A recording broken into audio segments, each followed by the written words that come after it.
Chapitre 16. Viens! Un insecte avait dû, pendant la nuit, s'introduire dans mon oreille, et maintenant, l'effronté, il me gratouillait le tympan. Il me fallait sévir. Je sortis à regret de mon rêve, au moment où mon bateau allait sombrer. Un hélicoptère blanc et silencieux survenait.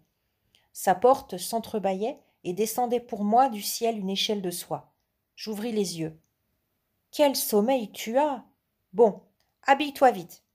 De confiance, je suivis la voie car je ne voyais rien. Monsieur Henri ne m'apparut que dehors et encore faiblement comme une ombre.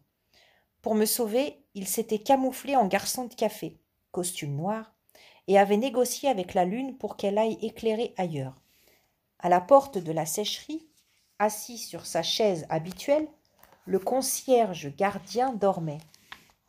Un sourire à l'un des coins de ses lèvres, un cigare pendouillant à l'autre. En passant, monsieur Henri lui tapota son chapeau. Je lui ai fredonné une île au soleil.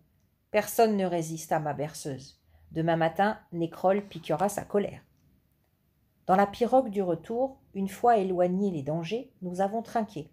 Du rhum, encore du rhum, et ce sinistre Nécrole. Et puis danser, danser, au risque 1000 fois de nous renverser, et puis chanter et rechanter la berceuse de ma liberté. Ce n'est qu'une île au grand soleil, un îlot parmi tant d'autres pareils, où mes parents ont vu le jour, où mes enfants naîtront à leur tour. Vous comprenez maintenant pourquoi, lorsque le sommeil refuse de me prendre, il me suffit de fredonner.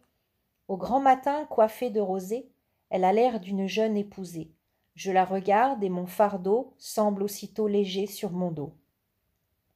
J'ai juste le temps de me rappeler la confidence de monsieur Henri, ses difficultés pour trouver une rime à rosée, sa joie quand lui vint l'image d'une épousée.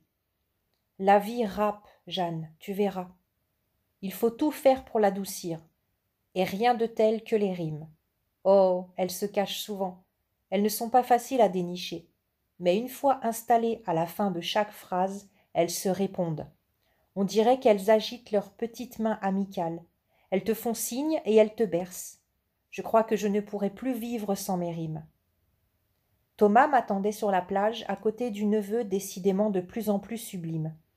Je croyais qu'en bon frère il se jetterait à l'eau dès que j'apparaîtrais pour me serrer contre lui. Et dans ses yeux je devinerais ce qu'il voudrait me dire. « Oh, ma sœur, j'ai eu si peur. Tu m'as tant manqué. Ils ne t'ont pas maltraité au moins. Autrement je les tuerais, je te le jure. » Hélas, mon frère demeura mon frère. Un bref coup d'œil agacé. « C'est à cette heure-là que tu arrives ?» Et sans plus s'occuper de sa sœur rescapée, il gratta sa guitare. Souvent je repense à madame Jargonos, à ces jours de malheur passés en sa compagnie. Aucun désir de revanche ne me prend, aucune vague de colère, plutôt de la tristesse. J'aimerais avoir un courage, une générosité que je n'aurais pas, braver les hélicos noirs et revenir la sauver de sa maladie. Une maladie qui la ronge plus cruellement que le cancer et l'empêche de vivre. Les médecins n'ont pas leur pareil pour baptiser de manière incompréhensible les maladies qu'ils découvrent. Moi, je n'ai pas ce talent, ni leur sens du mystère.